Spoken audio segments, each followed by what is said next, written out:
अब आर्टिकल का टाइटल क्या है, Delhi to new Middle East. तो सबसे पहले आपके दिमाग में ये होना चाहिए कि सिलेबस में जाएगा कहाँ। तो जीएस पेपर 2 इंटरनेशनल रिलेशंस, ठीक है, इंडिया एंड इट्स नेबरहुड दोनों में जाएगा। और पीएसआईआर ऑप्शनल वालों का पीएसआईआर ऑप्शनल के पेपर 2 के पार्ट 2 में भी जाएगा, ठीक है ना। For an India that is recasting its engagement with the Middle East, the lessons from US president Joe Biden's trip to Israel and Saudi Arabia are doubly important. अब ये लाइन को पढ़ने के बाद आपके दिमाग में दो चीजें आनी चाहिए। पहला, इजराइल कहाँ है और सऊदी अरब कहाँ है, ये पता होना चाहिए। तो आप क्या करेंगे, सबसे पहले एटलस उठाएंगे।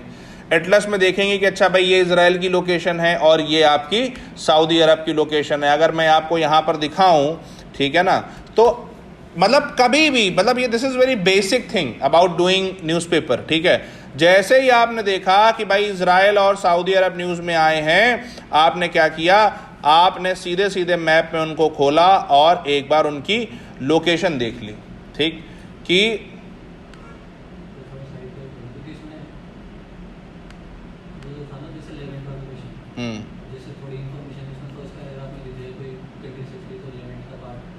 बिल्कुल ठीक है। तो जैसे इस बार जो लेवेंट वाला आया था ना, ISIL, Islamic state of Iraq and Levant, तो लेवेंट का आपको पता होना चाहिए कि वो यही एरिया है, ठीक है। अब यहाँ पर आपको इजराइल दिख रहा है, ये आपको सऊदी अरब दिख रहा है, Jordan, Lebanon, Syria, Turkey, Iraq, Iran, Azerbaijan, और ये आपको यहाँ फिर क्या है, आपको बॉडीज भी पता होनी चाहिए। ये मेडिटेरियन सी है, ये रेड सी है, ये गल्फ ऑफ एडन है, ये अरेबियन सी है, ये पर्शियन गल्फ है, कैस्पियन सी है, ब्लैक सी है, और इसे हम कहते हैं मिडिल ईस्ट, ठीक। यूएसए वाले इसे मिडिल ईस्ट कहते हैं कि ईस्ट का बीच का हिस्सा, ठीक। हम इसे वेस्ट एशिया कहते हैं कि एशिया का वेस्ट है ये, ठीक बात है। तो पहली चीज, कभी भी न्यूज़पेपर आपके सामने आए, first thing that you must do is, पहले अगर कोई लोकेशन दिख रही है, सबसे पहले उसको एटलस में खोलिए, ठीक। अब दूसरी चीज, अखबार पढ़ने का दूसरा लेसन क्या होता है, लैंग्वेज। देखो शुरुआत की लैंग्वेज कैसी है, for an India that is recasting its engagement with the Middle East. अब इसमें कोई वर्ड तो कठिन नहीं है, वर्ड तो आसान है, लेकिन लिखने का तरीका, आप इंग्लिश मीडियम से हो, आप हिंदी मीडियम से, कोई फर्क नहीं पड़ता, लेकिन लिखने का तरीका देखिए, for an India that is recasting. तो उसने क्या किया, स्टार्टिंग में बता दिया कि अच्छा कुछ चेंज हो रहा है, रिकास्टिंग, एक शब्द ने कैसे मामला चेंज कर दिया। वो बता रहा है कि कुछ चेंज हो रहा है भाई, इंडिया पहले जैसा नहीं रहा, इंडिया अपना एंगेजमेंट चेंज कर रहा है। तो न्यूज़पेपर से इंफॉर्मेशन के अलावा लिखना कैसे है, मैं समरी आपसे इसीलिए बोलता हूँ न्यूज़पेपर की बनाने को, यू लर्न टू राइट, ठीक है। उस समरी में आप इन वर्ड्स को रखिए। Biden's visit highlights not only some new trends that are reshaping the region, but also eternal truths about international politics that are lost in the din of the public discourse about the Middle East. समझिए, अब यहाँ शब्द देखिए, Biden's visit highlights not only some new trends that are reshaping the region. तो इससे आप writer ने क्या आपको बता दिया कि भाई इस रीजन में, मिडिल ईस्ट में कुछ नया हो रहा है, कुछ रीशेप हो रहा है, कोई नया ऑर्डर आ रहा है, और उसके साथ साथ वो क्या कह रहे हैं, but also eternal truths about international politics that are lost in the din of public discourse about the Middle East. लेकिन कुछ हमारे शाश्वत सत्य भी हैं फॉरेन रिलेशंस में। First, contrary to the popular perception in the US, the region and India, the US is not about to abandon the Middle East. Until recently, it became quite a common conviction among liberals as well as conservatives in the US that the time has come for American retrenchment from the messy politics of the region. Many in the US political class believed that given America's oil independence from the Middle East, thanks to the dramatic expansion of hydrocarbon production in the US in recent years, Washington no longer needed the region. अब आप समझिए क्या बताया इन्होंने कहा कि बीच में क्या हुआ था कि देखिए, पहले यूनाइटेड स्टेट्स को बहुत सारा ऑयल चाहिए था, तो ऑयल की डिमांड, ऑयल की सप्लाई सबसे ज़्यादा मिडिल ईस्ट में थी। तो उन्होंने अपनी डिमांड को सिक्योर करने के लिए, अपने स्टेट के लिए, अपने यूएस के लिए एनर्जी सिक्योरिटी लाने के लिए उन्होंने क्या किया था, मिडिल ईस्ट से अपने अच्छे रिश्ते रखे थे, क्योंकि उन्हें वहाँ से बहुत तेल चाहिए था। और उस चक्कर में, क्योंकि यूएस की डिपेंडेंस थी मिडिल ईस्ट पर, तो बहुत सारी चीज़ें यूएस को इग्नोर करनी पड़ती थी। दुनिया भर में वो कहता था हम डेमोक्रेसी फैला रहे हैं, लेकिन इस रीजन की सारी जो गवर्नमेंट्स थी लगभग वो नॉन डेमोक्रेटिक थी। फिर भी यूएस को यहाँ से संबंध अच्छे रखने पड़ते थे। क्यों? क्योंकि यूएस की यहाँ पे डिपेंडेंसी थी। लेकिन रिसेंट ईयर्स में क्या हुआ कि यूएस में बहुत सारा पेट्रोलियम का, शेल गैस का रिजर्व्स मिलने लगा। यूएस क्या है, इंडिपेंडेंट होने लगा पेट्रोलियम में, उसको मिडिल ईस्ट की नीड नहीं रही। तो लोगों को क्या लगा कि यूएस फाइनली जो है अब मिडिल ईस्ट को छोड़ देगा और मिडिल ईस्ट को भी बोलेगा, जैसे पूरे दुनिया को बोलता था कि अब तुम भी डेमोक्रेटिक हो जाओ, यहाँ की जो पॉलिटिक्स है उससे वो अलग हो जाएगा। लेकिन भाई साहब क्या कह रहे हैं, ऐसा नहीं है। US is not going to abandon Middle East just because उसको अब एनर्जी की ज़रूरत नहीं है। मिडिल ईस्ट में अभी भी यूएस रहेगा, वहाँ की पॉलिटिकल अफेयर्स में अपना वो से रखेगा और वहाँ के लोगों के साथ कॉपरेशन करेगा। फिर the precipitous American withdrawal from Afghanistan last year intensified these concerns and the region looked for alternative means to secure itself. समझिए, the precipitous American withdrawal from Afghanistan last year intensified these concerns. Last year जब America Afghanistan को छोड़ के चला गया तो लोगों को लगा कि भाई अमेरिका बाकी सब जगह से भी चला जाएगा, अमेरिका अपने पे ध्यान दे रहा है, अब वो दुनिया भर की जिम्मेदारी नहीं लेगा। तो इसलिए ये कंसर्न्स और भी बढ़ गए कि क्या अमेरिका अब मिडिल ईस्ट को अबंडन करने वाला है। But as in the Indo-Pacific and Europe, the Biden administration has concluded that it can't cede its regional primacy in the Middle East and it's ready to reclaim its leadership. लेकिन Biden administration ने क्या बोला कि हम middle East में अपने concerns, अपने interest, अपनी लीडरशिप छोड़ने वाले नहीं हैं। मिडिल ईस्ट में America will be a player. America सभी कंट्रीज़ के साथ में यहाँ पर खड़ा रहेगा, यहाँ की पॉलिटिक्स को शेप करेगा। As Biden told Arab leaders at a summit in Jeddah, the US is not leaving the Middle East and that America will not walk away and leave a vacuum to be filled by China, Russia और Iran. देखिए, United states को पता है कि अगर US यहाँ से चला गया तो क्या होगा, यहाँ पर जो एक वैक्यूम आएगा इन्वेस्टमेंट का, स्ट्रेटेजिक इंटरेस्ट का, टेक्नोलॉजी का, लीडरशिप का, वो जो वैक्यूम, वो जो खाली जगह होगी, उस खाली जगह को रशिया, चाइना या ईरान भर सकते हैं और ये तीनों यूएस के लिए खतरा साबित हो जाएंगे मिडिल ईस्ट में। ठीक। Second, while the US will stay put in the Middle East, it's certainly changing the manner in which it acts. In the past, the US saw itself as the sole provider of regional security and was ready to send its troops frequently into the region. Biden told the Arab leaders that his trip was the first time since 9/11 an American president is visiting the region without American troops being engaged in a combat mission in the region. US क्या कह रहा है भाई अभी तक क्या होता था कि मिडिल ईस्ट में अमेरिकन सेना कहीं ना कहीं होती थी, चाहे वो इराक में हो लड़ रही हो, चाहे सीरिया में लड़ रही हो, चाहे अफगानिस्तान में लड़ रही हो। लेकिन पहली बार क्या है कि एक अमेरिकन प्रेसिडेंट मिडिल ईस्ट में आ रहा है और अमेरिकन सैनिक यहाँ पर नहीं है। इसका मतलब क्या था कि अमेरिका सिर्फ और सिर्फ अब यहाँ पर सिक्योरिटी प्रोवाइडर नहीं रहेगा। अमेरिका के अलावा और भी कंट्रीज़ हैं, इंडिया है, इजराइल है, यूएई है, ये लोग भी यहाँ पर अब सिक्योरिटी प्रोवाइड कर सकते हैं। और आप लोग अपना स्वयं की सिक्योरिटी की भी चिंता आप करिए, अमेरिका आपके मैटर्स में घुसेगा नहीं। अभी तक जो कंप्लेन होती थी ना कि अमेरिका हर जगह घुसा जा रहा है, हर एक कंट्री के मिलिट्री कॉन्फ्लिक्ट चलवा रहा है, वो कह रहे हैं नहीं, हम अपने सेना को आपके इंटरनल अफेयर्स में नहीं घुसेड़ेंगे। और हमारे अलावा और भी कंट्रीज ऐसे हैं जो आपको अब सिक्योरिटी दे सकते हैं। While the US does not want to be drawn directly into the region's wars, it is determined to help its partners develop capability to secure themselves. यही मैंने बोला अभी कि यूएस कह रहा है कि हम आपके वॉर नहीं लड़ेंगे, लेकिन हम आपको इस लायक बना देंगे कि आप अपने वॉर स्वयं लड़ सको।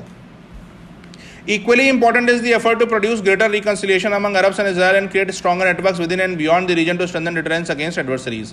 और ये क्या कर रहे हैं, ये इजराइल और अरब्स के बीच में धीरे धीरे दोस्ती करा रहे हैं कि जिससे दोनों लोग साथ आ जाएं और एक दूसरे के दुश्मन बने ना बैठे रहें। क्योंकि इजराइल और अरब्स के बीच में दिक्कत क्या थी, इस्लाम वर्सेस जुविश, उसकी कि भाई उनका ये कहना था कि जो इज़राइल है it is a Jewish state और पूरा एरिया वहाँ पर जो है इस्लामिक वर्ल्ड है, तो उनका ये कहना था कि नहीं भैया यहाँ पर जो इज़राइल नहीं हो सकता, और यहाँ इज़राइल में जो कुछ भी है, जेरूसलम और जो भी वहाँ पर जगह हैं वो इस्लाम की बहुत पवित्र जगह हैं, तो हमें पूरा का पूरा इज़राइल दे दो। तो लड़ाई सारी ये थी। ठीक, लेकिन अब ये क्या कह रहे हैं कि नहीं, दोनों के बीच में हम संधि कराएंगे। The current effort to craft a Middle East air defense coalition is an example of this. Under the MEAD, the US, Israel and some of the Arab nations are collaborating to prevent missile and other aerial attacks. MEAD, तो prelims के लिए statement हो गया।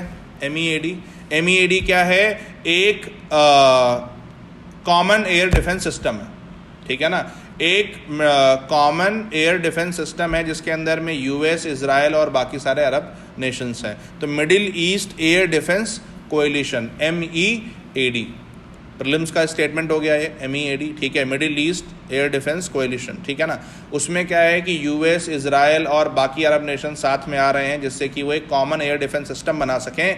जो common air defence system क्या करेगा, इनको missile attack से बचाएगा। जैसे आपने देखा होगा ना कि इजराइल में आयरन डोम था, ठीक है। The I2U2 signals that US no longer views the Middle East in isolation from its neighborhood, ठीक है ना। और I2U2 ने ये भी बता दिया कि US जो है वो मिडिल ईस्ट को भी अपने नेबरहुड के तौर पर देखता है, यहाँ पर भी वो अलग अलग पार्टनर्स के साथ में इंगेज होने में उसका मन है। Third, Biden has to modify his sweeping rhetoric about the conflict between democracies and autocracies as the principal contradiction in the world. To sustain the US position in the region, Biden had no option but to sit with the leaders of monarchies and autocracies that are America's long-standing partners. Sweeping ideological propositions rarely work in practice. The Middle East in particular is a place where ideologies come to die. ठीक है, क्या कह रहे हैं कि Biden जो है वो इलेक्शन से पहले बहुत बोल रहे थे कि हम जो है ऑटोक्रेसीज के साथ में बात नहीं करेंगे और सिर्फ डेमोक्रेसीज के साथ में बात करेंगे, but in Middle East he has to sit down with all the autocracies and monarchs, और वहाँ उन्हीं के साथ बात करनी है, उन्हीं के साथ काम करना है। और फिर उन्होंने बोला कि मिडिल ईस्ट में सारी ideologies they come to die, ठीक। Fourth, even more consequently, Biden's visit to Saudi Arabia demonstrated that interests generally trend to triumph over values in the conduct of foreign policy. बहुत तगड़ा। Now this is the lines that you use in answers.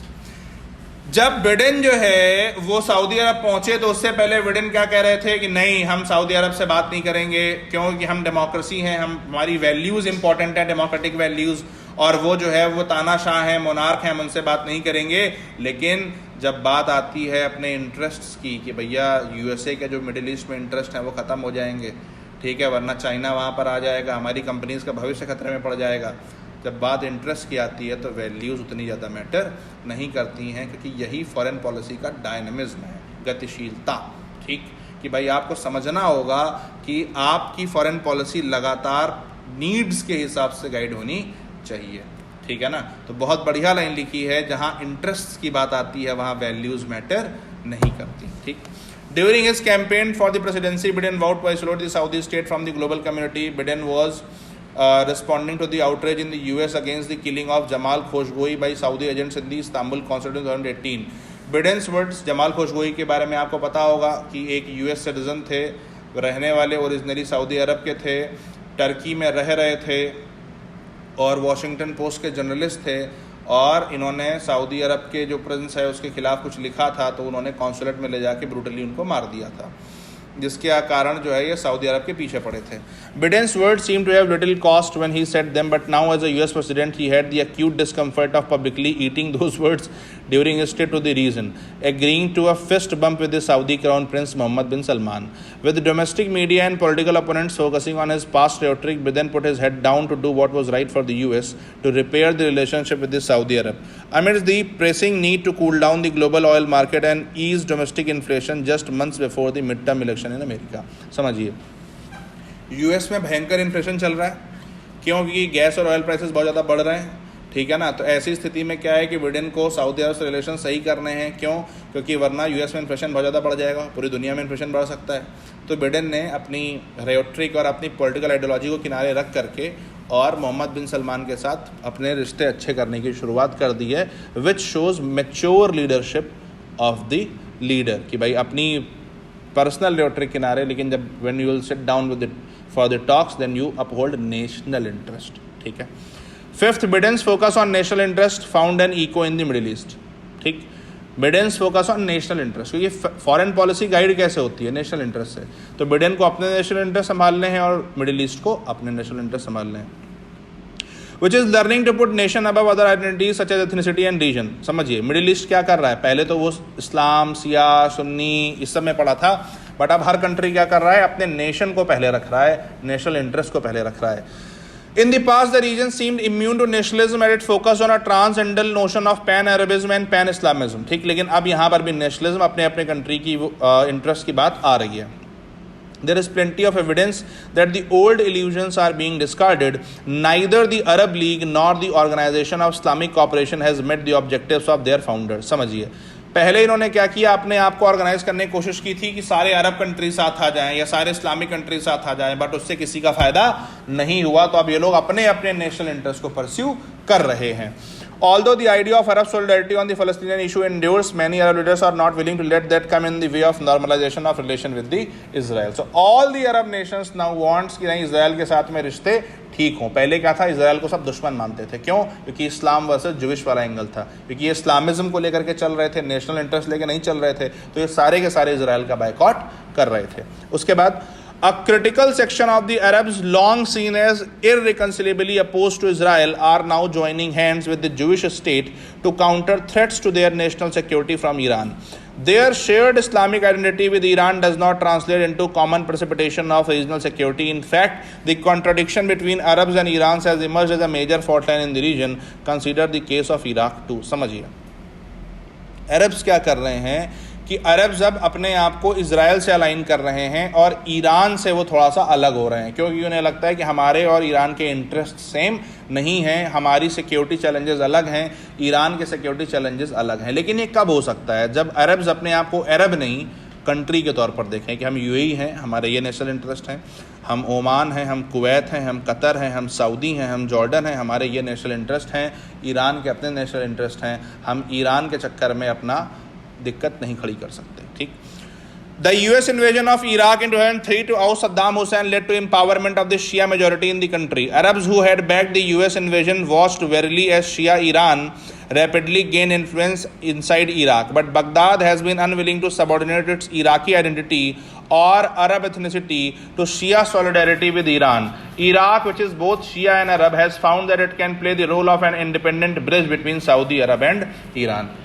Iraq जो है it is more अरब. ठीक. और अरब होने के साथ साथ में इट इज़ ऑल्सो शिया. तो अरब है तो इसलिए वो सऊदी अरब और अरब कंट्रीज के साथ में है, और शिया है इसलिए वो ईरान के साथ में भी है. तो वो क्या कह रहे हैं कि Iraq can become a bridge between Arab Nations and Iran. ठीक है ना, क्योंकि जब 2003 में सद्दाम हुसैन को हराया गया, उनको मारा गया, तो उसके बाद इराक की जो शिया कम्युनिटी है वो बहुत एम्पावर हो गई. ईरान का इन्फ्लुएंस, क्योंकि ईरान भी शिया है, तो ईरान का इन्फ्लुएंस इराक पर बहुत ज़्यादा बढ़ गया. लेकिन आज इराक दोनों के बीच में ब्रिज के तौर पर काम कर सकता है, because it is Arab and it is also Shia. ठीक है. Many Gulf kingdoms, including Saudi Arabia and the UAE, are now consciously promoting a national identity among their peoples. They are celebrating national days and creating greater people awareness of national histories and heritage. तो मैंने आपको बोला कि हर एक country अपने अपने national identity को आगे बढ़ा रहा है, चाहे वो UAE हो, चाहे वो ओमान हो, चाहे वो कुवैत हो. While the Gulf kingdoms have no reason to discard their pan-Arab or pan-Islamic positions, the pursuit of their national interest acquires a higher priority. समझिए, वो अपने अरब आइडेंटिटी को ओवरथ्रो नहीं कर रहे, अपनी इस्लामिक आइडेंटिटी को नहीं हटा रहे, लेकिन वो नेशनल आइडेंटिटी को ऊपर रख रहे हैं इस्लामिक और अरब आइडेंटिटी से. This is a lesson for Indians also. ठीक. Once you define yourself as a nation state, your focus is less on identity politics and more on state interest. एक बार अगर आप अपने आप को एक देश घोषित करते हो, नेशन स्टेट घोषित करते हो, तो आप अपनी आइडेंटिटी से ज़्यादा अपने देश के इंटरेस्ट के बारे में सोचते हो. A very good line to write in the answer. This in turn leads to shifting geopolitical coalitions over time and space. It is a new reality that dominates the region. तो अब भारत को क्या करना है? भारत को कंट्री वाइज ही deal करना है हर एक कंट्री को. ठीक है, और उसके इंटरेस्ट को सेटिस्फाई करना है. There was a time when Israel aligned with non-Arab Muslim states like Iran and Turkey to enhance its room for maneuver against the Arabs. Today, it is championing the cause of Arabs against Iran. क्यों? क्योंकि Israel understands that in order to survive, he has to be dynamic. जब Arabs उसके पीछे पड़े थे तो वो Iran के साथ हो गया था 70s, 60s, 70s में. ठीक है ना, और आज जब ईरान उसके पीछे पड़ा है तो अरब्स के साथ हो गया. Turkey, a NATO ally of the West, collaborates with Russia on some issues and competes with it on the others. Despite shared religion, Turkey's leader Recep Erdogan has in recent years sought to undermine many of the Arab regimes. Qatar has often found itself closer to non-Arab Turkey and in opposition to its Gulf Arab neighbours. मतलब यहाँ पर एक churn चल रहा है. Turkey क्या कर रहा है? कुछ मुद्दे पर रशिया के साथ है, कुछ मुद्दे पर रशिया के अगेंस्ट है. टर्की क्या कर रहा है? कुछ मुद्दों पर खुद अरब है, खुद इस्लामिक है, लेकिन कुछ मुद्दों पर अपने अरब इस्लामिक कंट्रीज के साथ ही नहीं है, खड़ा है. ठीक है, और सिमिलरली कतर भी क्या है कि वो नॉन अरब टर्की के साथ में खड़ा हुआ है. ठीक. The Middle East was never an easy place for those spouting ideologies of various kinds or those with a weak appetite for geopolitical hard work in the region. Its politics has become even more complex in recent years. Delhi, whose Middle East policy today is imbued with greater realism, can hopefully discard the inherited ideological inertia, avoid the temptation of seeing the Middle East through a religious lens, and strive hard to realize the full possibilities awaiting India in the region. क्या कह रहे हैं कि दिल्ली का काम क्या होना चाहिए कि दिल्ली किसी भी बायस से, किसी भी रिलीजियस लेंस से मिडिल ईस्ट को ना देखे, दिल्ली इन्हें भी नेशन स्टेट की तरह देखे कि यूएई है उसकी नीड ये है, ओमान है उसकी नीड ये है, टर्की है उसकी नीड ये है, और नेशन स्टेट के आधार पर अपने पॉलिसी रिस्पॉन्सेस को लगातार शेप करता रहे। ठीक, तो ये आपका आर्टिकल है, इसकी समरी मुझे चाहिए। इसमें जो ये एक वर्ड आए ना, अरब्स, नॉन अरब्स, ये मैं आपको इस वीकेंड पर जब आईआर की क्लास होगी तो मैं समझा दूंगा कि अरब क्या है, शिया क्या है, सुन्नी क्या है, इस वीकेंड पर मैं वो आपको समझा दूंगा।